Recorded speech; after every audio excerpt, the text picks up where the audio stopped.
السلام علیکم ناظرین، اس ایپیسوڈ کے شروعات میں ہم دیکھتے ہیں تارجوستی قلعے میں ولاد کی ماں کچھ سوچتے ہوئے پتے کھیر رہی ہوتی ہے کہ اس لیے میں ولاد وہاں پہ آتا ہے اور کہتا ہے ماں مجھے جانا ہوگا۔ ولاد کی ماں اسے پتہ دکھاتے ہوئے کہتی ہے تقدیر کا پہیہ تمہیں کہاں بلا رہا ہے میرے بیٹے؟ تو ولاد کہتا ہے سب سے عظیم بننے کے لیے۔ یہ سن کے ولاد کی ماں اسے دوسرا پتہ دکھاتے ہوئے کہتی ہے طاقت تمہارے خون میں ہے۔ ولاد کہتا ہے اور اگر یہی طاقت مجھے اپنے ہی خون کو مارنے کا حکم دے تو اس کی ماں ایک اور پتہ اسے دکھاتے ہوئے کہتی ہے شہنشاہ اپنی طاقت بچانے کے لیے وہ سب کچھ کرتا ہے جو ضروری ہو۔ ولاد بیٹھتے ہوئے کہتا ہے ماں رادو اب افلاک واپس نہیں آ سکے گا، میں نے اس کے قتل کا حکم دے دیا ہے، تم اپنے دل کا ایک حصہ کھو دو گی، میں تمہارے بیٹے کو قتل کر دوں گا، کیا تم کچھ نہیں کہو گی؟ تو رادو کی ماں ولاد کو ایک اور پتہ دکھاتے ہوئے کہتی ہے موت، میں نے تمہاری تقدیر تمہارے سامنے پڑھ دی ہے اور پھر بھی تم نہیں سمجھتے، تمہاری تقدیر میں موت لکھی ہے، تم قتل کرتے کرتے ہی بڑے ہوتے جاؤ گے، مردوں کا خون تمہیں زندگی بخشے گا، یہاں تک کہ اگر یہ تمہارا اپنا بھائی ہے اپنی قسمت کی پیروی کرو۔ ولاد تلوار سے اپنا ہاتھ کاٹتا ہے، میز پہ خون لگاتا ہے اور چلا جاتا ہے۔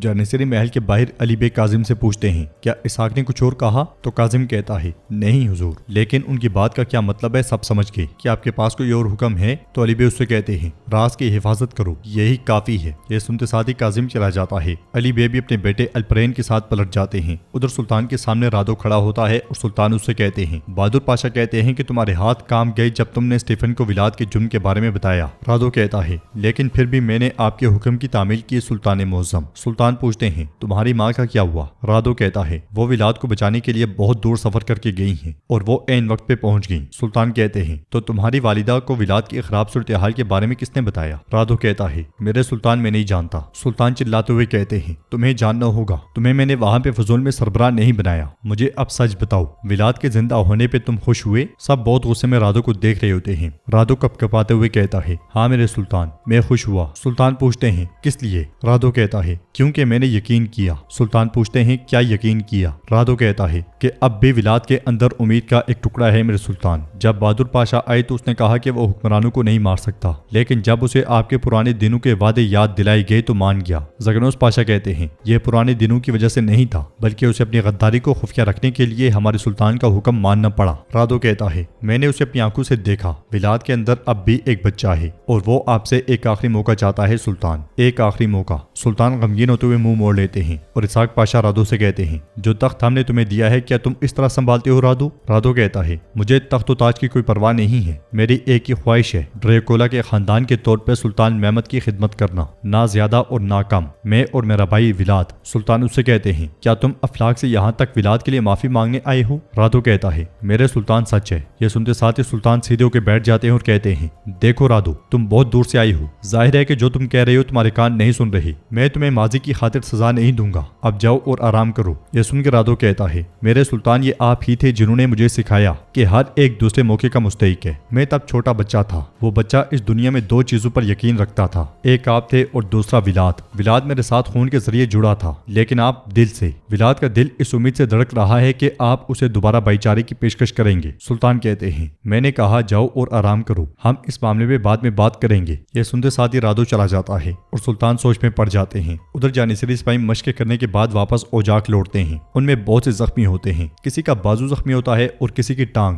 حسین کا سپاہی اسے کہتا ہے افلاک سے آنے والے جس مہمان کا آپ انتظار کر رہے تھے وہ پائتخت میں آ چکا ہے۔ حسین اسے کہتا ہے میرا خنجر فوراً لوہار کے پاس لے جاؤ اور اچھی طرح تیز کرو اور اسے بتاؤ کہ تمہارا آغا کبھی دشمن پہ ایک سے زیادہ وار نہیں کرتا، لوہار کو اس کے مطابق کام کرنا چاہیے۔ وہ آگے بڑھ رہے ہوتے ہیں کہ کاظم ان سے کہتا ہے حسین آغا، تربیت کے دوران کچھ جانباز زخمی ہوئے ہیں، شفا خانے میں کوئی بستر خالی نہیں ہے، کیا آپ محمود پاشا سے کہہ سکتے ہیں کہ وہ زخمیوں کے علاج کے لیے عقب میں چند کمروں کا بندوبست کر دیں؟ حسین اس سے کہتا ہے عظیم الشان وزیر پاشا کے پاس ہمارے شفا خانے کے لیے وقت نہیں ہوگا۔ کاظم کہتا ہے آغا انہیں وقت نکالنا ہوگا، یہ سپاہی اس وطن کے لیے لڑتے ہیں، اس لیے میں اتماجہ وہاں پہ آتا ہے۔ حسین اس سے کہتا ہے خیر ہو، تم یہاں کیا کر رہی ہو؟ تو اتماجہ کہتا ہے مجھے برائی سے کوئی لینا دینا نہیں ہے، خیر ہے انشاءاللہ۔ محمود پاشا کا کہنا ہے کہ میرے شیروں کو خبر کرو آج رات سپاہیوں کے لیے دعوت ہوگی۔ حسین کہتا ہے ہمارے وزیر اعظم پاشا کیسے ہمارے جانشری سپاہیوں کو خوش کرنا ہے خوب جانتے ہیں، فوراً جاؤ اور انہیں سلام کہو۔ یہ سنتے ساتھ ہی اتماجہ چلا جاتا ہے اور حسین کاظم سے کہتا ہے ٹھیک ہے کاظم، تم کہہ رہے تھے کہ وزیر اعظم پاشا کو ہماری کوئی پرواہ نہیں ہے، تمام فوجیوں سے کہو کہ آج رات ایک دعوت ہوگی۔ یہ کہتے ساتھ ہی حسین آگے بڑھ جاتا ہے مگر کاظم خوش دکھائی نہیں دیتا۔ ادھر ایک کتاب کو دیکھتے ہوئے سلطان شیخ جمال سے پوچھتے ہیں کیا یہ علم حال بوسنیا کے لیے ہے شیخ جمال افندی؟ تو شیخ کہتے ہیں لوگوں کے دلوں کی جانب جانے والا راستہ سادگی سے گزرتا ہے سلطان معظم۔ اس کتاب کو ہم عقل مندوں کا علم کہتے ہیں۔ مفتی صاحب لطفی اور علی بے بھی ان کے پاس بیٹھے ہوتے ہیں۔ شیخ جمال مزید کہتے ہیں یہ سادگی کا بہترین پہلو ہے۔ سلطان پڑھتے ہیں آپ کتنے عرصے سے ترک ہیں؟ تخلیق کے بعد سے۔ لطفی کہتا ہے مجھے معاف کر دیں سلطان معظم، کیا یہ مناسب ہے؟ کیا ہم ترک کے بجائے مسلمان کہیں؟ شیخ جمال کہتے ہیں ترک کا مطلب مسلمان ہے ملا۔ لطفی کہتا ہے بے شک مجھے معاف کر دیں میرے شیخ۔ علی بے کہتے ہیں چونکہ ہم نے اپنے سر پر گھوڑے دوڑا کر خود کو توحید سے روشناس کیا، ہمارے سینے اسلام سے بھر گئے۔ ہمارے سینوں کو تباہ کرنے کے لیے صلیبی جنگوں کا منصوبہ بنایا گیا تھا، لیکن اسلام کے مضبوط قلعے پر قبضہ نہ ہو سکا۔ سلطان کہتے ہیں ملا لطفی جیسا آپ دیکھتے ہیں جو اسلام کے لیے غیروں کے خلاف تلوار چلاتا ہے اسے ترک کہا جاتا ہے۔ پھر کتاب دیتے ہوئے کہتے ہیں یہ نقل کرنے والوں کو دیں، ہزاروں کتابچے شائع کریں، بوسنیا کو ترکوں کی سرزمین بنانے کے لیے بسم اللہ۔ باقی سب چلے جاتے ہیں اور سلطان کے اشارے پہ علی بے بیٹھے رہتے ہیں۔ بوگومیل گاؤں میں روز کے سپاہی بہت پریشان ہوتے ہیں۔ روز کا خاص سپاہی کہتا ہے پوپ کا چرچ میں آنا قریب ہے، یہاں کی جانے والی دفاعی تیاریاں کسی کام نہیں آئیں گی۔ ایک سپاہی پوچھتا ہے ہم کیا کر سکتے ہیں؟ تو روز کا خاص سپاہی یعنی کہ وہ کمانڈر کہتا ہے میں چھپ کے چرچ میں داخل ہوں گا اور پوپ کو ہی مار ڈالوں گا۔ وہی سپاہی پوچھتا ہے مگر تم یہ کیسے کرو گے؟ تو کمانڈر ان کے پاس بیٹھتے ہوئے کہتا ہے میں چرچ کے زنگوج کو جانتا ہوں، میں اس کی جگہ لوں گا اور پوپ کا کام تمام کر دوں گا۔ دوسرا اسے کہتا ہے یہ بہت خطرناک ہے ایدن۔ ایدن کہتا ہے ہمارے پاس کوئی دوسرا راستہ نہیں ہے، اگر پوپ مر گیا تو وہ افراتفری کا شکار ہو جائیں گے اور اس طرح ہم حملے کو روک سکیں گے۔ سپاہی پوچھتا ہے اور شہزادی روز؟ تو ایدن کہتا ہے اگر میں انہیں بتاتا تو وہ اجازت نہ دیتی۔ یہ کہتے ساتھ ہی ایدن اپنا خنجر اٹھاتا ہے اور آگے بڑھ جاتا ہے۔ دوسری طرف لطفی اور محمود پاشا سلطان کے ساتھ موجود ہوتے ہیں۔ محمود پاشا کہتے ہیں بہادر پاشا یہ بتانے کے لیے روانہ ہو چکے ہیں کہ بوسنیا میں کوئی ایسا اتحاد قائم نہیں ہوگا جس کی ہم نے اجازت نہ دی ہو سلطان معظم۔ سلطان کہتے ہیں پوپ پونٹس کا انتقام لینے کے در پہ ہے اور اسٹیفن بوسنیا کو تباہ کر دے گا۔ محمود پاشا پوچھتے ہیں آپ کا کیا حکم ہے سلطان معظم؟ سلطان کہتے ہیں اسحاق پاشا کو پیغام بھیجو کہ وہ اناتولیا سے آنے والے سپاہیوں کی نقل و حرکت تیز کر دیں اور یہ بھی کہ جنگ کی تیاریاں جلد از جلد مکمل کی جائیں۔ جب تک ہم کھڑے نہیں ہوں گے اتحاد نہیں ٹوٹے گا۔ محمود پاشا کہتے ہیں سلطان معظم آپ کے جانشری سپاہی عشاء کے بعد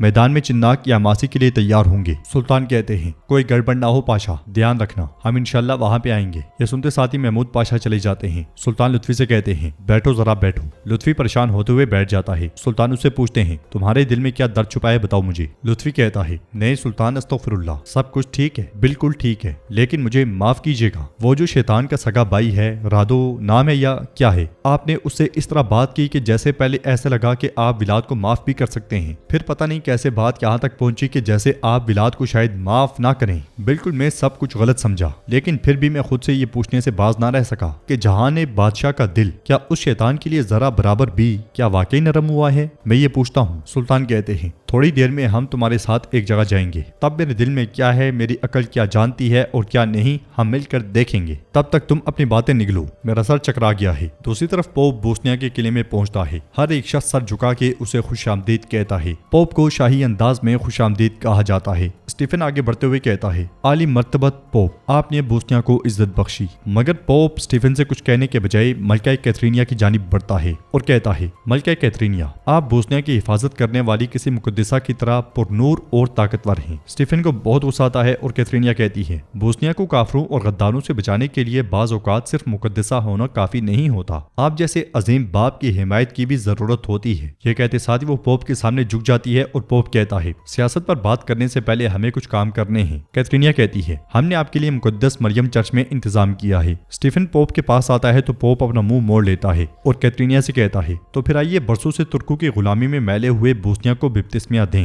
اور خدا کے حضور اس خوبصورت ملک کو مقدس بنائیں۔ یہ کہتے ساتھ وہ سب سلیب کا نشان لے کے آگے بڑھتے ہیں۔ بہت سے پادری بھی ان کے ہمراہ ہوتے ہیں۔ سخت حفاظتی حصار میں پوپ کو لے جایا جا رہا ہوتا ہے۔ ادھر ایدن چرچ میں زنگوج کے پاس پہنچتا ہے اور زنگوج یعنی کہ ہیرائس اس سے پوچھتا ہے تمہارا یہاں کیا کام ہے؟ تو ایدن اسے کہتا ہے پوپ یہاں آئے گا، آج رات میں گھنٹی بجانا چاہتا ہوں۔ ہیرائس اس سے پوچھتا ہے کیا تم پوپ کے ساتھ کچھ کرنے والے ہو؟ ایدن اسے کہتا ہے تم اس میں دخل نہ دو، مجھے تمہاری جگہ لینی ہے۔ ہیرائس کہتا ہے یہ بہت خطرناک کام ہے۔ ایدن کہتا ہے تم فکر نہ کرو، میں نے سب کچھ سوچ لیا ہے، دیکھو ہم نے مل کر کتنے کام کیے ہیں، ہماری بدولت تم نے بہت سونا کمایا ہے، اب تم اس سے بھی زیادہ کماؤ گے۔ یہ سنتے ساتھ ہی ہیرائس قائل ہوتا ہوا نظر آتا ہے۔ ناظرین اس کے بعد ہم دیکھتے ہیں کہ بوگومیل گاؤں میں حفاظتی اقدامات کیے جا رہے ہوتے ہیں۔ سخت ترین سردی میں عورتیں بھی کام کر رہی ہوتی ہیں۔